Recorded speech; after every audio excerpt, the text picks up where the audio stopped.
हम एक बड़े ही प्यारे से मेहमान ज्वाइन कर चुके हैं और उनका नाम मैं आपको बता देती हूँ, या सस्पेंस खत्म कर दीजिए। चलिए आपको बता दिया जाता है कि पाकिस्तानी अदाकार फैसल शहजाद साहब जो कि फिल्में, ड्रामेज और कुछ सीरीज कर चुके हैं, आज वो बने हैं सुबह पाकिस्तान की जीनत। क्रिकेट और मार्शल आर्ट से दिलचस्पी भी रखते हैं फैसल शहजाद और अपनी सलाहियतों का जो जौहर है वो दिखाने के लिए उन्होंने अदाकारी की दुनिया का इंतखाब किया। मतलब ये कि वो एक्टिंग की तरफ आ गए और उन्होंने कहा कि अच्छा सिर्फ मैंने यही नहीं करना, इसके अलावा भी मेरे अंदर बहुत कुछ है जो कि मैं लोगों तक पहुंचा सकता हूं और अपना करियर बना सकता हूं। तो ना सिर्फ उन्होंने, हमने देखा कि जो है ड्रामा सीरियल्स किए, फिल्मों में उन्होंने काम किया, लेकिन साथ ही साथ हम यहाँ पर ये भी देखते हैं कि जो फैसल शहजाद साहब हैं वो रेडियो पर मेजबानी के फराइज भी अंजाम दीजिएगा। अस्सलाम वालेकुम एंड वेरी गुड मॉर्निंग। कैसे हैं? Good morning, thank you so much. Please please please please Faisal, मैं तो इंतजार कर रहा था कि आप बैठे तो मैं बैठा। नहीं, प्लीज बैठिए। मैं जरा ये कंफ्यूज हो रही थी और ये मेरे ख्याल से ये टीवी वाले भी पहचान गए होंगे कि मेरे प्रोड्यूसर साहब कहते जरा आप राइट हो जाइए और मैं लेफ्ट हो रही थी, और आप चूंकि खुद भी टीवी पे परफॉर्म करते रहते, ये जो राइट लेफ्ट होता है ये बड़ा चेंज हो जाता है। एग्जैक्टली। एनीवेज ये बताइए कि क्या चल रहा है आजकल? आजकल बहुत सारा काम चल रहा है अल्हम्दुलिल्लाह, और एक ड्रामा चल रहा है आजकल, दो बल्कि ड्रामे चल रहे हैं, उनकी शूटिंग चल रही है कराची में, और इसके अलावा एक वेब सीरीज चल रही है जबरदस्त, और इसके अलावा जिम चल रही है, फिटनेस मतलब चल रही है, कुछ चल रहा है बहुत कुछ चल रहा है, रेडियो चल रहा है। ओहो, तो There's so many things कुछ going on. करने के लिए सुबह किस वक्त उठते हैं आप? 7 in the morning every day। जबरदस्त। और सोते कितने बजे रात को? 12 बजे।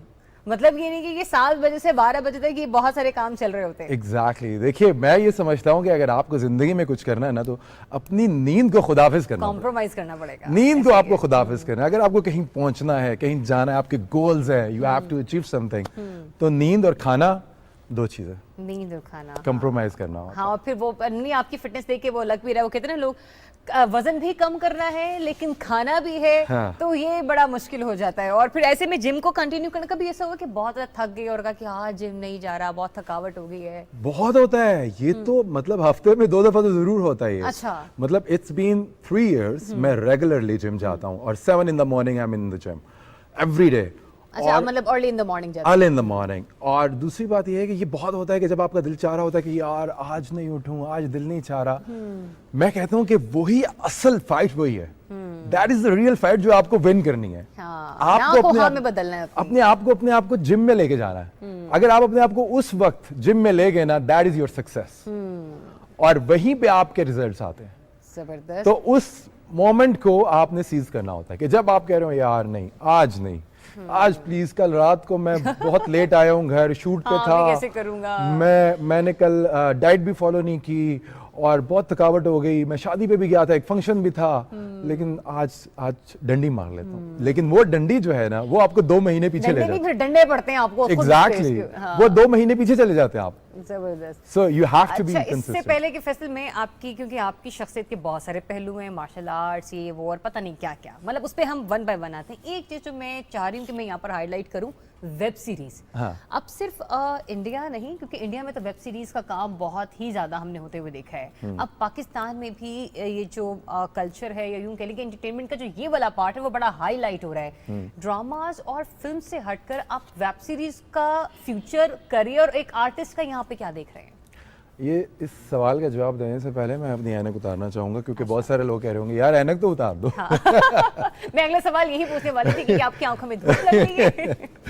नहीं, थैंक यू सो मच। ये असल में जो OTT है और वेब सीरीज हैं, ये देखिए, this is the future now. लोगों के पास वक्त नहीं है सिनेमा जाने का, टीवी के सामने बैठने का। लोग अपनी कन्वीनियंस पे, अपने मोबाइल पे, अपने आईपैड्स पे, अपने लैपटॉप पे, अपने घर में अपनी कन्वीनियंस पे वो लोग देखना चाहते हैं, जो भी उनके लिए एंटरटेनमेंट का जरिया हो।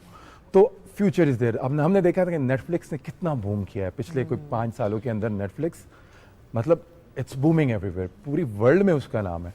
और अब जितना भी काम होगा, लोग मेरे जैसे एक्टर या नए आने वाले एक्टर जो प्रेफर करते हैं कि वेब सीरीज ज़्यादा से ज़्यादा हो। अच्छा। उसकी वजह ये है, देखिए, बहुत सारे हमारी जो ऑडियंस है वो सारी सोशल मीडिया के ऊपर ज्यादा, मेन स्ट्रीम के ऊपर हमारी ऑडियंस कम है, हो गई है। तो हमने रीच आउट करना है अपने मासेस को, ये हमारा ऑब्जेक्टिव है। एक्टर का ऑब्जेक्टिव ये होता है कि वो रीच आउट करे ज्यादा से ज्यादा लोगों तक। तो हमारी ऑडियंस सारी जो है वो OTTs के ऊपर है। तो जितनी ज्यादा वेब सीरीज बनेगी वो तो पाकिस्तान के लिए भी अच्छा है, और दूसरी बात ये है कि मार्जिन बहुत होता है वेब सीरीज के अंदर। अच्छा, मा- लाइक किस किस्म का margin? I mean as an actor आपके पास बहुत मार्जिन होता है, Okay. एज अ डायरेक्टर बहुत margin, as a Okay. Producer बहुत मार्जिन होता है। बहुत सारे ऐसे मौजू होते हैं जो कि आप मेन स्ट्रीम पे नहीं कर सकते। एग्जैक्टली मेन स्ट्रीम के अलावा शायद मैं आप मेरी तस्वीर भी कर सकें यहाँ पर। अब कुछ कंटेंट ऐसा होता है कि जब तक आप उसका हर एक पहलू उजागर ना करें, आप वो मैसेज कन्वे करने में नाकाम हो जाते That's हैं। true. हमारी जो फिल्म है मैक्सिमम 2.5 घंटे या 2.25 घंटे, आपने उसको पेसी रखना होता है, बड़ा जल्दी आगे पहुंचाना होता है। तो आई थिंक वेब सीरीज में वही जिस मार्जिन की आप बात करें वो मार्जिन आपको मिलता है एग्जैक्टली डिलीवर करने का। और आप टैप इन कर सकते हो बहुत सारे ऐसे इश्यूज को। अब जरूरी नहीं है कि देखिए किसी एक मौजू पे आपने फिल्म बनाई, मिसाल के तौर पे आपने विमेन राइट्स के ऊपर एक फिल्म बनाई है और हमारे यहाँ ऑडियंस बहुत कम है जो कि विमेन राइट्स को देखना चाहती है। अब 2 घंटे के लिए विमेन राइट्स के ऊपर बात होना अच्छी बात है, लेकिन आप मासेस तक रीच आउट नहीं करेंगे। वेब सीरीज में ये होता है कि आप वुमेन राइट्स की बात करेंगे, उसमें आप ग्लैमर भी डाल सकते हैं, उसमें आप एक्शन भी डाल सकते हैं, उसमें विमेन प्रोटैगनिस्ट भी हो सकती है। और हमारे यहाँ तो विमेन प्रोटैगनिस्ट बहुत कम होती है, लेकिन हॉलीवुड में ज़्यादा होती है, हमने देखा बॉलीवुड में होती है। तो हमारे यहाँ ऐसे मौजू जब बनेंगे तो फिर वेब सीरीज के ऊपर आपको बहुत मार्जिन होगा, ज़्यादा से ज़्यादा एपिसोड्स बनेंगे और मतलब this is the future now. Web series OTT is the future. इस इज द फ्यूचर। इसी पे हम बस ये बात भी करते हैं, लेकिन जरा एक नोटिफिकेशन जो भी पैमरा ने हाल ही में जारी किया है उस पर जरा, बीइंग एन एक्टर में, और क्योंकि आप वेब सीरीज भी कर रहे हैं, ड्रामास भी कर रहे हैं, शोबिज इंडस्ट्री में रहते भी हैं, ये बताइए कि उस नोटिफिकेशन के बाद जिसमें कहा ना कि आप गले मिलने के सीन जरा आप कम कर दें, बेडरूम्स के सीन्स दिखाना बंद कर दें और कुछ इस तरह के अफेयर्स मत दिखाएं जिससे रिश्तों का तकद्दुस पामाल हो रहा हो।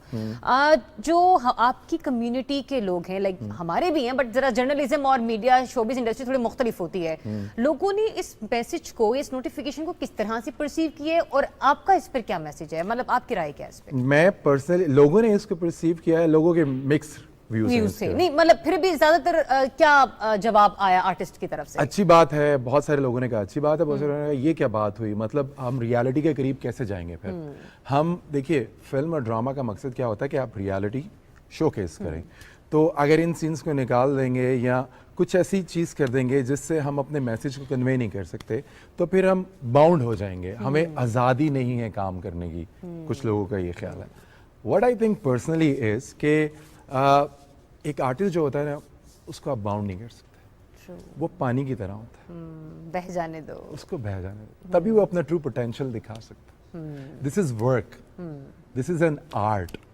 आप इसको किसी सांचे में नहीं डाल सकते कि ये करना है और ये नहीं करना, ये करना है, ये नहीं करना। सो मिला जुला रुझान नजर आया आपको उसमें। हाँ, और ये आप बीइंग एन आर्टिस्ट, आपकी एक अपनी राय भी है। हाँ, एज एन आर्टिस्ट मैं ये समझता हूँ कि आप आर्टिस्ट को प्लीज लिमिट मत करें।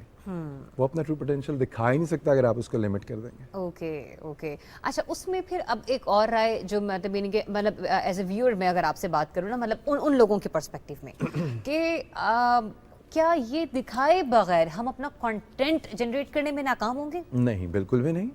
हम बल्कि ज़्यादा, मैं ये समझता हूँ it's a blessing in disguised. Having said that कि आप आर्टिस्ट को लिमिट मत करें।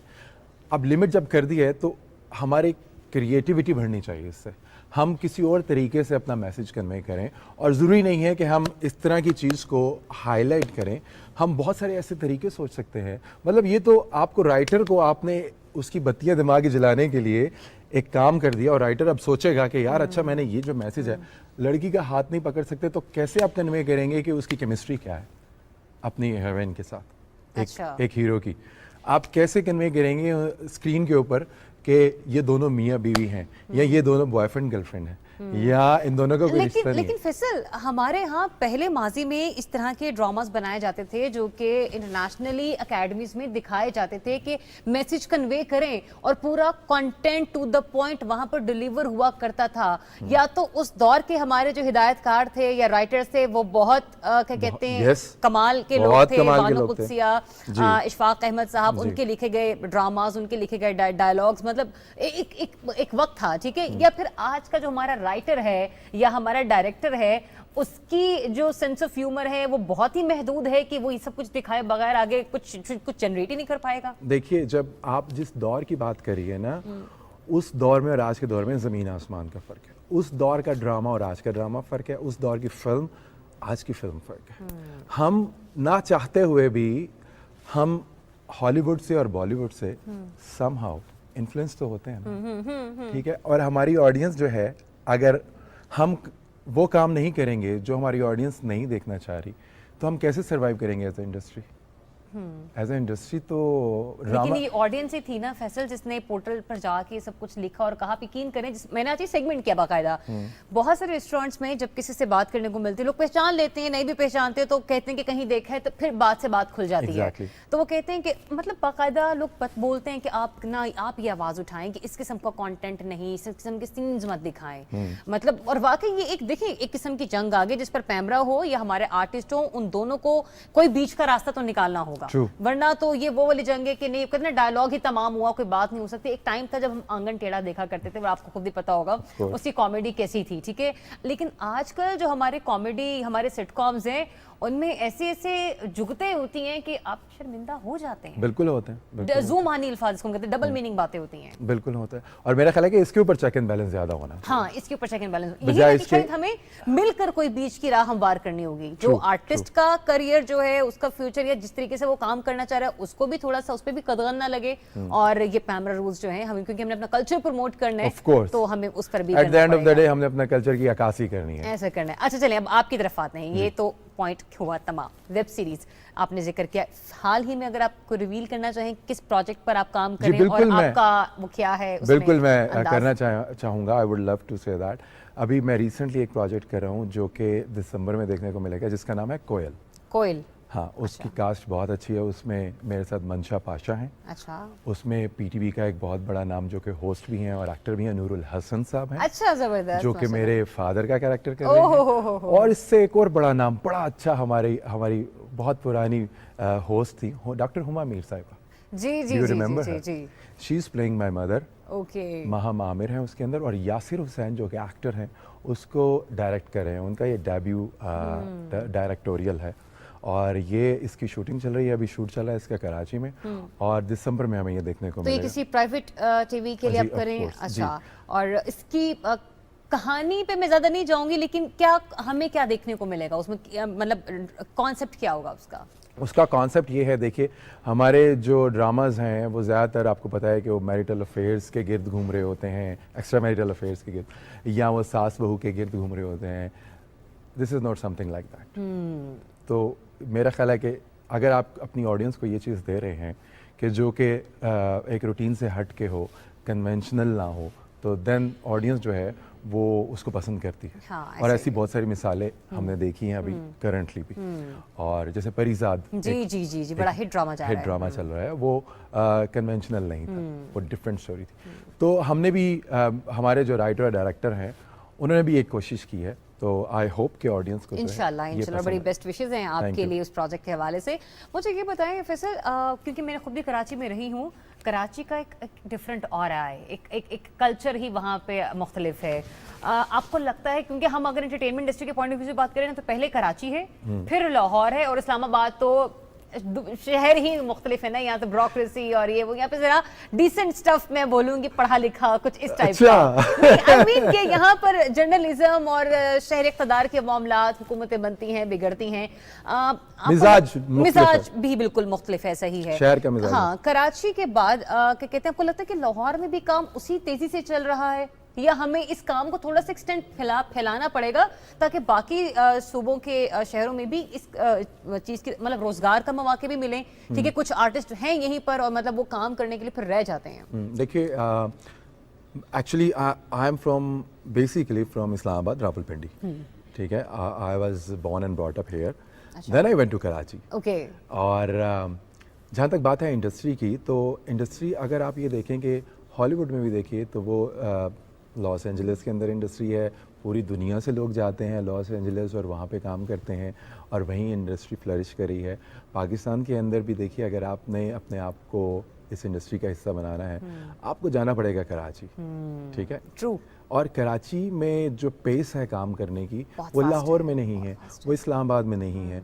जो वहाँ के स्किल्स है लोगों के पास, जो कैमरामैन्स हैं, जो ENG के लोग हैं, जो स्पॉट के लोग हैं, जो लाइटिंग के लोग हैं, वो एक ड्रिल है पूरी, और वो ड्रिल जो है ना वो कराची में ही हो सकती है, वो इस्लामाबाद में बहुत टाइम लगेगा अगर हम इंडस्ट्री को इस्लामाबाद में बहुत टाइम लगेगा, बहुत ऐसे ही है। एक्सपेंड करें। और पहले आपको पता है जो फिल्म इंडस्ट्री थी वो तो लाहौर में थी ना, तो फिर तो आहिस्ता आहिस्ता जब वो हमारी इंडस्ट्री जो है वो डाउन हिल की तरफ गई और फिर कराची ने स्टैंड लिया, तो इससे फ़र्क नहीं पड़ता कि इंडस्ट्री कहाँ है, फ़र्क ये पड़ता है कि आप क्या करना चाहते हैं। आप अगर चाहते हैं एक्टर बनना या आप इंडस्ट्री ज्वाइन करना चाहते हैं तो आप भूल जाए ना, फिर कंफर्ट जोन से निकले आप निकलना कि पड़ेगा भाई मुझे घर में मैं बैठे और मुझे फोन आ जाए कि कल आप सेट पे आ जाए। नहीं, you have to go, you have to follow your dreams, you have to run for that, sacrifice करें, सैक्रिफाइस करना पड़ेगा, सैक्रिफाइस true। करना पड़ेगा।